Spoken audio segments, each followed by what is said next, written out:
السلام عليكم ورحمة الله وبركاته.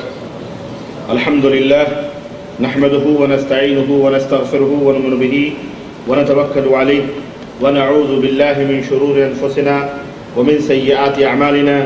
من يهده الله فلا مضل له ومن يضلله فلا هادي له، وأشهد أن لا إله إلا الله وأشهد أن محمدا عبده ورسوله.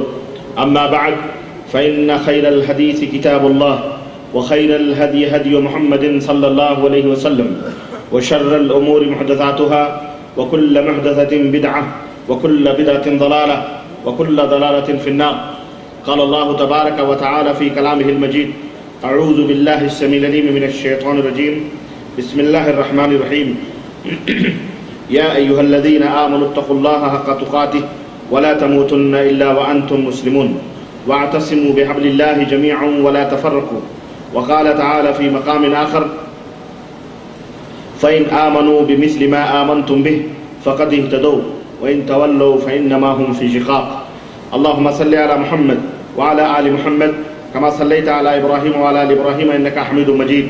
اللهم بارك على محمد وعلى آل محمد كما باركت على إبراهيم وعلى آل إبراهيم إنك حميد مجيد.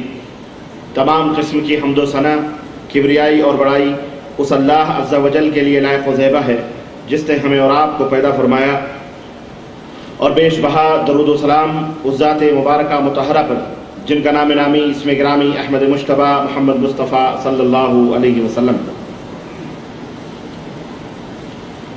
میرے عزیزوں اور میرے دوستوں اور بھائیوں، آج بتاریخ 15 ربیع الثانی 1423 ہجری مطابق 15 جون سن 2003 عیسوی کے اس مبارک محفل میں جس موضوع پر خطاب کرنے کا شرف حاصل کر رہا ہوں وہ موضوع ہے ملفوظات اعلیٰ حضرت. اللہ عز و جل سے دعا ہے کہ اللہ تبارک و تعالی ہمیں حق بات بیان کرنے اور اسے سمجھنے اور اس کے مطابق عمل کرنے کی توفیق عطا فرمائے، اور اللہ عز و جل دنیا میں تمام مسلمانوں کو صراط مستقیم عطا فرمائے اور ہماری صفوں میں اتحاد اور اتفاق عطا فرمائے.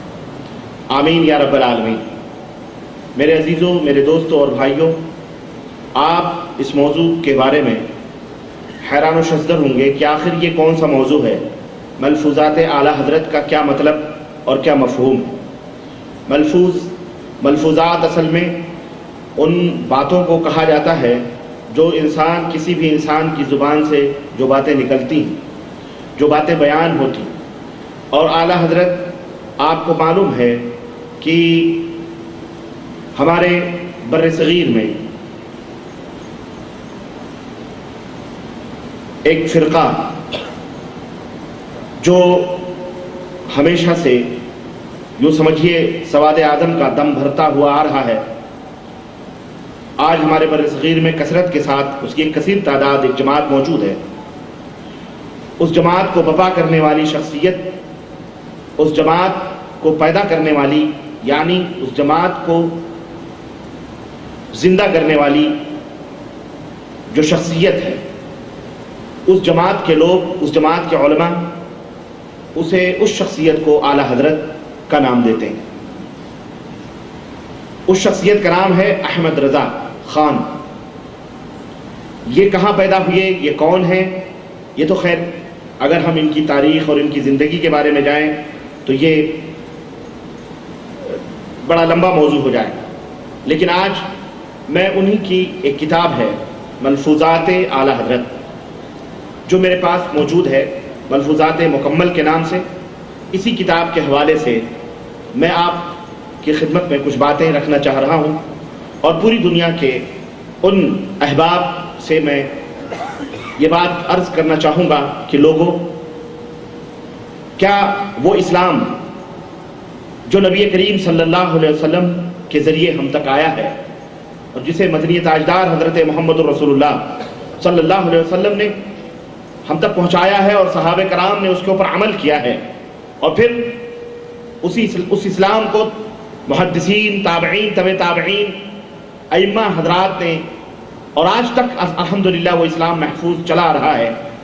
کیا یہ باتیں یہ ان کے ملفوظات، یہ ان کی تحریریں، کیا ان کے یہ ایمان، کیا ان کے یہ عقیدے واقعتاً اسلام کے مطابق ہیں یا نہیں ہیں، تاکہ اچھی طرح سے ہم قبل اس کے کہ مرنے کے بعد جو آگ ہمارا انتظار کر رہی ہے ہم اس آگ میں جائیں، اس سے پہلے کہ ہم اللہ رب العزت کے سامنے اپنی تمام اعمال، اپنے ایمان اور عقیدے کے جواب دہ ہوں، ہم اسی دنیا کے اندر آنکھ بند ہونے سے پہلے اپنے اپنے گریبانوں میں منہ ڈال کر کے سوچ کر ہم اپنی اصلاح کریں۔ تعصب یہ انسان کو اندھا بنا دیتی ہے، اور تعصب ایک ایسی بلا ہے جس نے بڑے بڑے عقل مندوں کو بھی راہ ہدایت سے دور رکھا ہے۔ اس لیے اسلام کے اندر نبی کریم صلی اللہ علیہ وسلم نے فرمایا کہ جو تعصب کرتا ہے میں اسے بری ہوں۔ تعصب کرنے والے کا ہرگز ہرگز کوئی تعلق اسلام سے نہیں، چاہے وہ خاندانی تعصب ہو، ملکی تعصب ہو، لسانی تعصب ہو، یا رنگ و نسل کا تعصب ہو، یا وطن اور شہر اور گاؤں کا تعصب ہو، یا ملک و وطن کا تعصب ہو، یا مذہبی تعصب ہو، ہرگز ہرگز اسلام کے اندر اس کی کوئی جگہ نہیں ہے۔ اسلام اس سے اپنے ماننے والوں کو روکتا ہے۔ میرے بھائیوں، آپ کو معلوم ہونا چاہیے کہ حنفی مذہب ایک عظیم الشان مذہب جو پوری دنیا کے اندر بھی ہے، بالخصوص بر صغیر ہند و پاک کے اندر ایک کثیر طبقہ حنفی مذہب سے جڑا ہوا ہے۔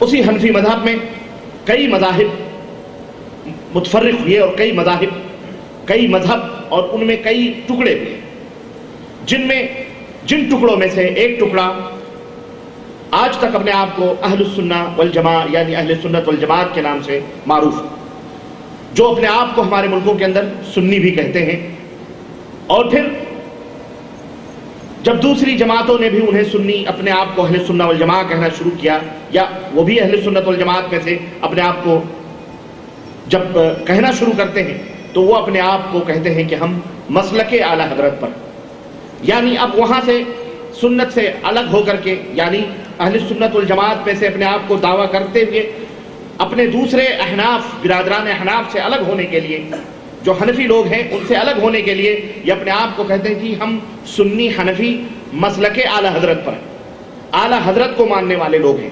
اعلی حضرت یہ وہی شخصیت ہے جن کو میں نے بتلایا کہ جن کا نام احمد رضا خان ہے، اور یہ بریلی جو صوبہ اتر پردیش ہندوستان کا ایک بڑا ہی کثیر الآبادی، یوں سمجھیے کہ مردم خیز صوبہ ہے اتر پردیش، جس کو ہم یو پی بھی کہتے ہیں، اس میں اسی صوبے کا ایک شہر ہے یو پی، اور اس یو پی میں ہی ایک شہر ہے جس کا نام ہے بریلی۔ یہ احمد رضا خان صاحب اسی شہر بریلی کے اندر پیدا ہوئے۔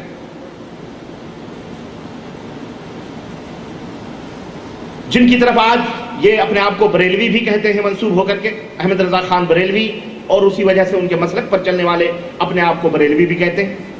احناف کے ایک گروپ کو بریلوی بھی کہا جاتا ہے، انہی میں سے ایک گروپ دیوبندی بھی ہے، اسی میں سے ایک گروپ ہمارے ہندوستان پاکستان میں توحیدی بھی ہیں، اور بھی مختلف اس کے گروپ ہیں جو احناف کے ہمارے ہندوستان میں پائے جاتے ہیں۔ اس فرقہ بریلویت کے جو مؤسس اور بانی ہیں، اس کے جو فاؤنڈر ہیں، یہ جیسا کہ میں نے بتایا کہ اس دور کے علمی گھرانے میں پیدا ہوئے۔ ان کے والد کا نام نقی علی تھا اور دادا کا نام رضا علی تھا، جن کا شمار احناف کے مشہور علماء میں سے ہوتا ہے۔ ان کی پیدائش احمد رضا خان صاحب، جن کو اعلی حضرت کہا جاتا ہے اور جن کا تذکرہ یا جن کی باتیں سننے کے لیے آپ یہاں حاضر ہوئے ہیں، ان کی پیدائش 14 جون، اور آج کون سا جون ہے؟ 15 جون۔ اللہ اکبر!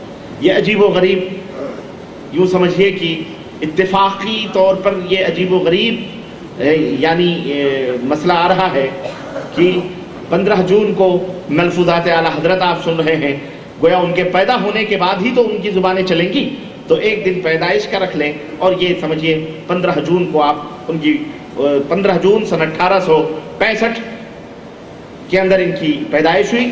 ان کا نام ویسے محمد رکھا گیا، والدہ نے ان کا نام امن میاں رکھا، اور والد نے ان کا نام احمد میاں رکھا، اور دادا نے ان کا نام احمد رضا رکھا. لیکن جب احمد رضا ان ناموں میں سے کسی پر بھی مطمئن نہیں ہوئے تو انہوں نے اپنا نام عبد المصطفیٰ رکھا.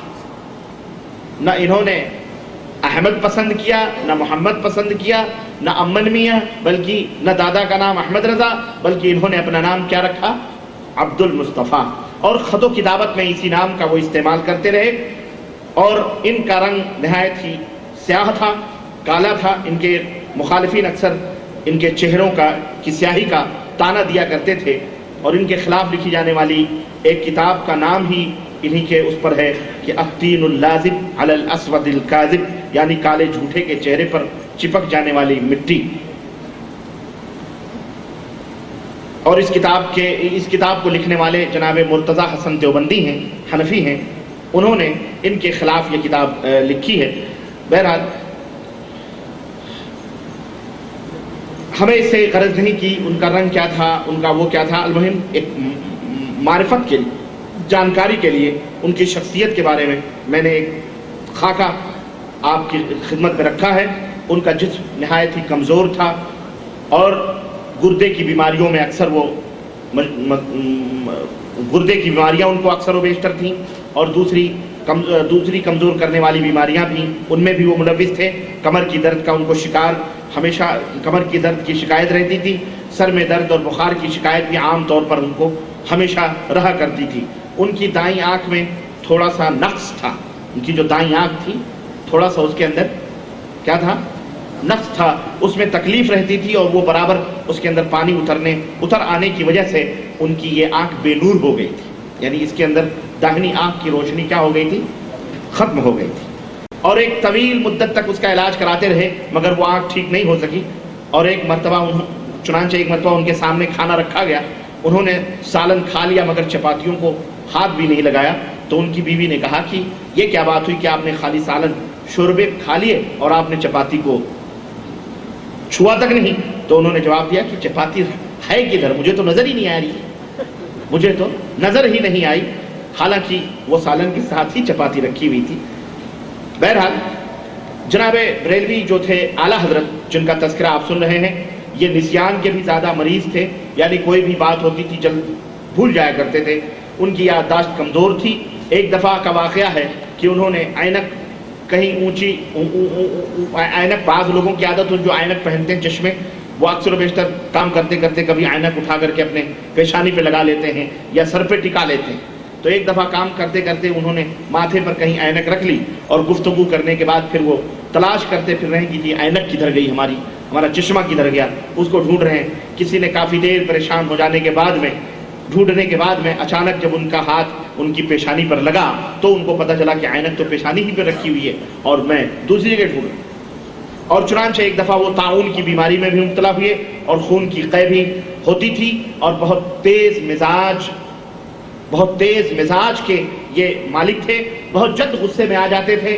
زبان کے مسئلے میں بہت ہی غیر محتاط تھے اور ذرا سی ناراضگی پر لان تان کرتے تھے. فحش کلمات کا کثرت کے ساتھ استعمال بھی کرتے تھے اور بسا اوقات تو اس مسئلے میں حد سے تجاوز بھی کر جاتے تھے اور ایسے کلمات کہہ دیتے تھے جو کسی صاحب علم و فضل کے زبان سے ایسے کلمات نکلنا بہرحال یہ مشکل کام ہے. لیکن اعلیٰ حضرت جب غصے میں آتے تھے تو ایسے بھی غیر مہذب کلمات وہ کہتے تھے. میں آپ کو ایک دو چار نمونے بتلاؤں. اصل میں یہ ہمارے جو بریلوی بھائی لوگ یعنی اعلیٰ حضرت کے ماننے والے، مسلک اعلیٰ حضرت کے، ان کی اور دیوبندیوں میں کافی ہمیشہ نوک جھونک چلتی رہتی تھی اور آج بھی چلتی ہے.